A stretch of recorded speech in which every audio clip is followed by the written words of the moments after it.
Hey. So if I was thinking we could start with just saying your names and ages, and since we're the adults talking about this, kind of maybe how long ago it was that you were in school, or yeah, just to kind of generally set up who you are and why we're talking. Okay, so I'm Hannah, I'm 31 and I'm a late identified autistic person, and I left school about 15 years ago. I'm Adam, I'm 29. I was identified as autistic in my second year of high school, I think, and I left school about 14 years ago. So it's been a good decade anyway, Yeah. a decade and a bit. But the reason that I wanted to talk with adults as well as young people who are currently in school is because those young people understandably haven't had time to reflect yet on the bigger impact. And I know that you both have had time for that. And also, since we're speaking with some younger students, their perspective has been very much around, well, I get through. And I wanted to kind of talk about how we all did the same, but kind of where that's led us, if that's okay. Yeah. Yeah. Okay. So the question that I've started off with the young people is, what is the first word or feeling that comes to mind when you hear the word school? Fear. Fear. Mine, it's not fear, it's more, when I look back at it, it's stress. Mm-hmm. Rather than being afraid, it was just really stressful, and it felt like a weight that something I just had to keep on doing and keep on doing, even though I wasn't happy in my life as a whole. I wasn't happy. Yeah, that's true. I always felt like, I was doing really well academically. I always felt like I'm going to get these qualifications, it's going to be good, I'm going to get my qualifications to get into university, and then I'll be fine. It'll just be something I've had to get through, and once it's done, it'll be worth it, and I'll be able to move on with my life. And that's just not what happened, because the traumas that came from school have kind of followed me for the last decade and a half, and it's kind of always held me back from being able to get what I want. Mm-hmm. So school, I know for me, school was not enjoyable, even though I was lucky enough to have some good friends. Yeah, I had good friends in school. The process of school was kind of overwhelming. Was there anything that you had in school that you could actually look forward to, that it was a motivator to get there? My friends, I had some really close friends, and there was people that I thought were really funny, and so I would look forward to their behavior, I guess, was punished for being disruptive in class, but I actually would look forward to that because I wasn't brave enough to be disruptive. Yeah. But I really appreciated watching them do it. And I had a music teacher that I really loved, and I used to practice singing with her, and that was just one of the highlights of the whole school career. Mm-hmm. Yeah. I guess for me it was about achievement, because I was always about sort of getting the results, and as long as I was getting the results, as long as I was sort of doing these tests and they were coming back and saying, yeah, you've done well, it was at least something. It kind of felt like I was worse than everyone else in so many ways, that to see these results and kind of think, okay, at least I'm keeping up, if not better in this way, was... I had kind of an inferiority complex and superiority complex all rolled up into one, so it was kind of nice to get to feel superior for a little bit, I guess. Have something you felt good at. Yeah.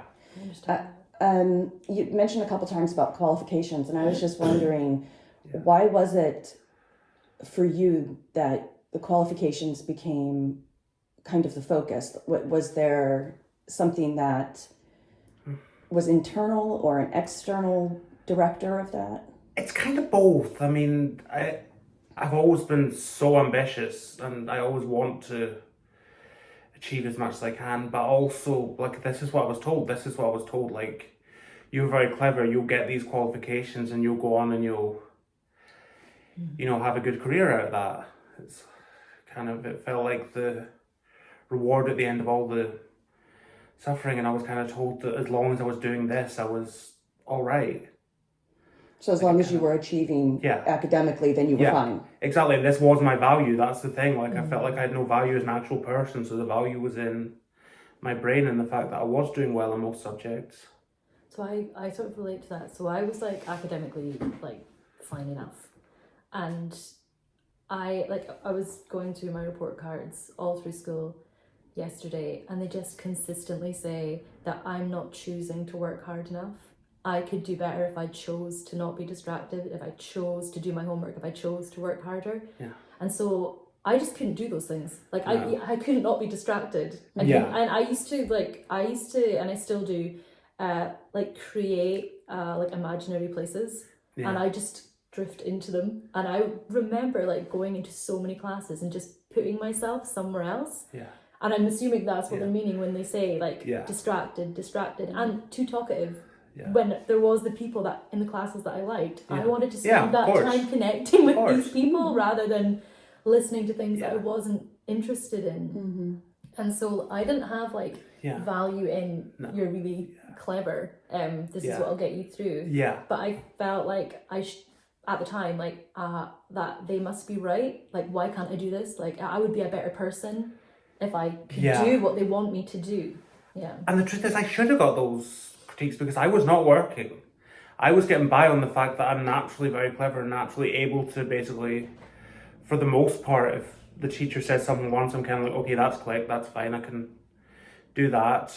And that kind of, I mean, by the time I got to university, the fact that I'd never learned to work was a big problem because suddenly I was doing university level maths, which, I mean, I shouldn't need to say how intense that is, and suddenly I wasn't able to do it naturally. Suddenly it was something that I needed to put the work in for, and I never learned to do it. So that's why that never worked out for me.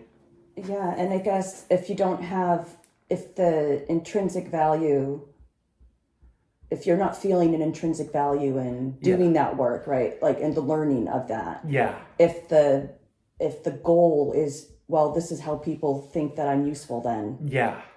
Instead of this is something that really interests me, it's harder. Like there's no way of saying it other than that it's harder to care, right? Yeah. And if I'm honest, I was motivated a lot by hatred for people. Like people were so cruel to me that I was like, okay, if I can do better than you in these subjects, then I'll show you that I'm better than you. Whereas who's your one up? Yeah. At university I didn't really have any. You didn't have an arch nemesis. Yeah, I didn't have a university. You're saying one, it's more like 30. Yeah. So can you think now, looking back, is there anything that could have helped you feel more settled without making you feel like you had to jump up and down and say, I have additional support needs? I think being identified in the first place would have been helpful because I say so much of, I think, even if you are identified, I still think a lot of emphasis is that you're choosing your behaviour. Mm-hmm. Yeah. You can choose to stop it. And I think that, being identified would have helped me. I had a lot of problems in my intensity of relationships with other people, totally. Sort of the real intensity, and it would get in the way of other things. And there's comments in these report cards like saying that I would do so much better if I stopped being so involved in dramas out with the classroom, but how is that helpful? How is that helpful? Nobody took a look, nobody looked at me, I think, and like my parents, remember, were called in to school for similar sort of stuff, and I don't remember anyone saying like, why is she behaving like this? What's going on for her? There was none of it. It was just stop her seeing that person, get her back on track, and I feel like identifying in the first place that I was neurodivergent would have been a start. Yeah. I think, again, for me, it would have been, even though I was identified, it would have been sort of to understand where I was coming from, because I think in hindsight it's obvious, but people didn't want to look. Like, I ended up becoming a very different person just because I was so used to being attacked for being different. I was being treated like a villain, so I became a villain. I just became someone who caused trouble, and people just chose to treat me as kind of an arsehole, someone who would be nasty to other people. But it's like, I go on the offensive because I'm tired of just being attacked. Mm-hmm. Instead of being the easy target, getting to them. Yeah. first. And so do you think that was a lack of understanding of autism, or of acceptance of different personalities, or so in secondary school there are so many more variables, aren't there? Yeah. And I'm just wondering. And like, I mean, the thing is, I was the common factor, but it's like there was always, partly it's because like I was part of that clump of people who are in the top set for everything, so it's kind of, you see them in every class, but there was sort of always a couple of antagonists in every class, so there was nowhere I could go and kind of feel, So you didn't have a safe space? Yeah, I'm okay to be myself here. That was never the case. Like, no matter where I went, it seemed like nobody liked me, and I was kind of as well just to, I guess, give them something not to like rather than have them not like you. Exactly. Who you are, Yeah, I didn't want to accept that the real me was the problem, so. It's almost like projecting a false persona. Yeah. So that you can keep the real you safe. Yeah. And I'm still kind of bad at being the real me. I'm better now. Like, I'm certainly better in the, 18 months since I've been with NAS, but I'm still not good at it. I'm still not good at, like, I've started naming them. I've started naming all the different characters that I play, and I feel emotional because I feel like I do the exact same thing, but mine was like protecting. Like in school, you're saying you like gave people something not to like. Well, I remember so much conscious thought on hiding. Like I knew there was something different about me, and so much effort into hiding it. Like, but that's the fight or flight reflex, and that's also the topic of masking. Like, you chose flight, I chose fight to a certain extent. Or even fawn, really. Yeah, exactly. well, I definitely thought there was teachers in school that I knew you're not safe. Yeah. And I would suck up, like to be like extra, like me and you're okay, me and you're okay. You're not going to shout at me because we're okay. And I'm so conscious that I actually knew I was doing it at the time. I was actually quite aware of what I was doing at the time. Just not the motivation, like the reason behind it. Yeah, just like I've got to be nice. I've got to be extra nice because this person is scary. Yeah. And I think like that's like if you add that in, like that's just another stressful thing that you're using your energy to do. Like knowing, and I used to fake migraines. Sorry, I used to fake them because you were the reason people are mean to me. But because there were, and it was all. I'm obviously I don't want to say it was, but it was always with the same person, and they must have thought I had some terrible affliction because I always had a migraine. And I was just genuinely terrified of this person, and I would just sit in sick bay, and then like, do you need to go home? I'd be like, no, give me 5 more minutes, and I would be like timing out that. Do you think that was like a meltdown or a shutdown to an extent? Do you think that was kind of like, I can't cope with this anymore, I need to I just get need away? to get away. I used to honestly. Well, I mean, that's a survival mechanism. Yeah. Yeah, absolutely. And just knowing that that's not a safe place to be, and I have no other valid reason. They're not going to accept any other reason for me. So. Yeah. No, I cannot be in that room. By my third year, I think about halfway through my third year, I started having panic attacks in school, and I couldn't stay in classes for a whole period. So I was go outside, and I mean, there's all kinds of mental illness in my family. I mean, I got OCD from my mum, but it's really telling that it was school that kind of set it off, and it really is something that my mind has always done. If there's stress from a certain topic, I can attach it to a different thought that's not relevant to it, and that's what I would do in school. And I never recognised that this was a fear of school. I just thought, I'm having a panic attack for a stupid reason, but it wasn't. It was because I was so uncomfortable and didn't feel safe in the school environment. So I would just leave classes, and that's kind of when my grades started going downhill as well.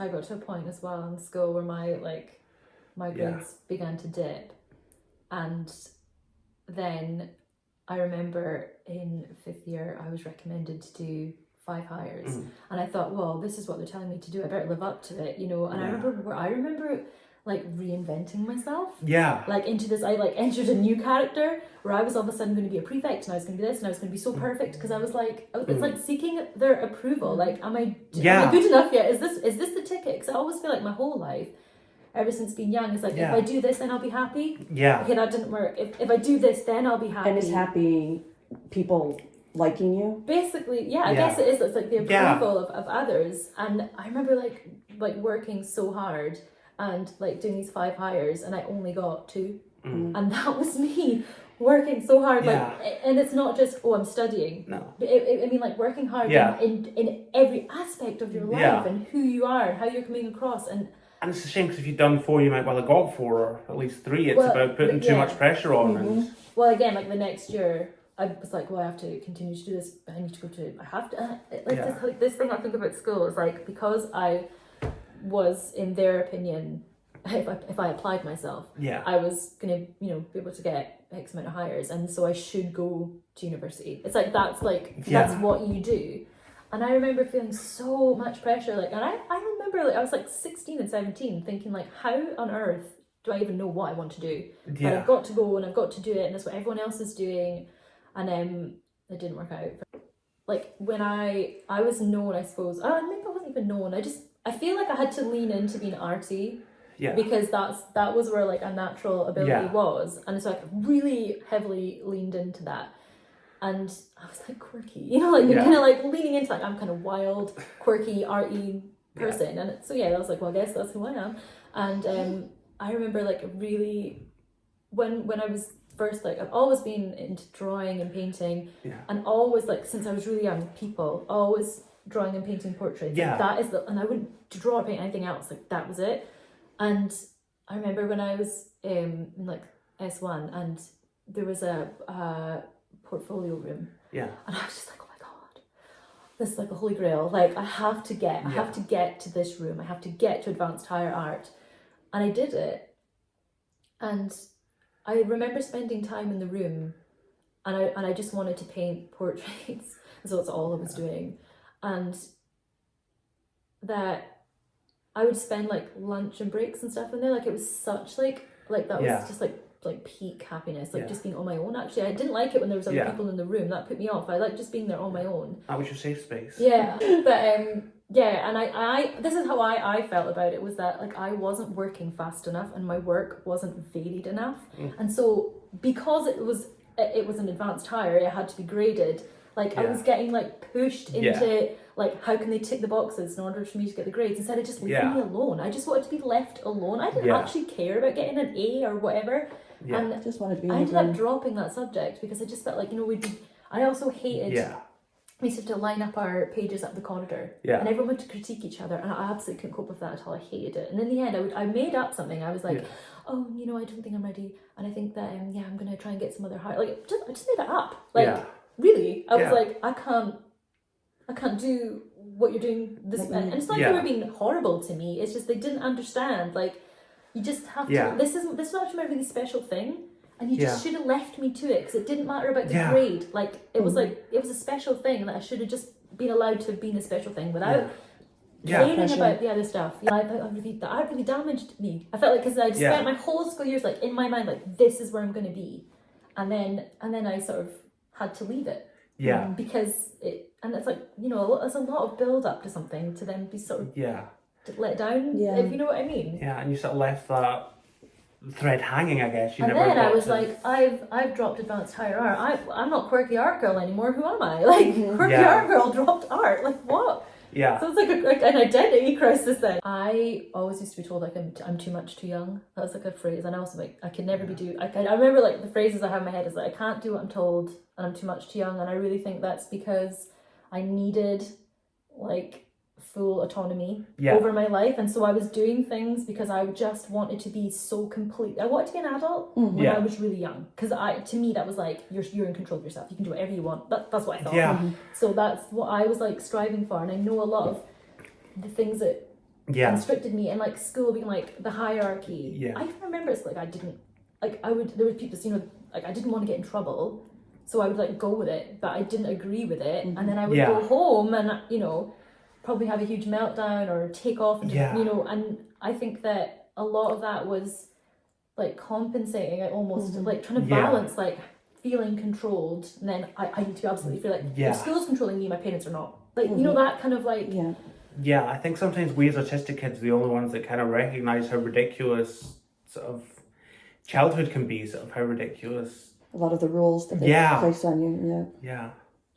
If there's one thing, or it can be more than one thing, but something that you think, if you had just been able to say this, or if they had understood this, you can see how it would have made a difference to you?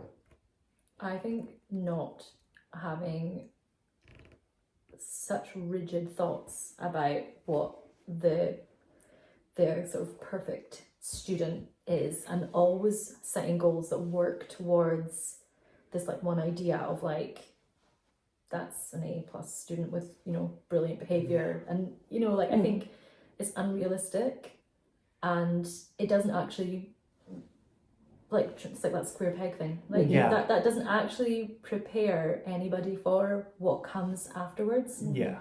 And so removing the emphasis on attainment and more on like the well-being of people, and seeing that when people are doing things differently, that like that you should lean into that and go with that, because it's just as valuable. That's again, it's a huge like question, like I think we could like reform like education completely, but you know, I think that's probably the main one for me. Yeah, I would agree with that, like making attainment not the main thing, like making it clear that just because someone's not doing well academically doesn't mean they're a failure, and just because someone is doing well academically doesn't mean they're doing all right. Because I wasn't, and just because I seemed confident, I wasn't. Just about recognising that. The struggle that you were actually going through. Yeah. I think, I don't know about you, Adam, but I didn't have words for it, like I didn't have the understanding or words for how I felt back then. Yeah. You think that's just it. Yeah. And I think like if we're talking about neurodivergence in schools, without it being like, you know, I'm sorry to say I think your daughter's autistic, you know, it's not a negative thing. Yeah. Like, because that really bugs me. Because if it was like a conversation and it was something that was really accepted, then that could have been a doorway to me understanding like, oh, right, okay, so these are intrusive thoughts. And that's stimming, because I used to hide stims. I was aware that I'd stimmed, but I didn't know it was called stimming. I was like, what the hell's wrong with me? I have to hide this. Like, you know, so like all these things, you know. I think to a certain extent, I thought the same thing about school that the school thought about me, which was 6 years of this, you'll get the qualifications, and then it won't be our problem anymore. This will just be something that we move on from. Like, I won't be their problem, the school won't be my problem, and that's fine. But the truth is, the school gets to move on from me. I don't get to move on from the school. Like, I still have nightmares about school a couple of times a week. Like, I pursued a music career, for heaven's sake. Like, I got out of school with my 5 highers in maths, English, French, chemistry and physics. I had to take a year out because I was so burned out.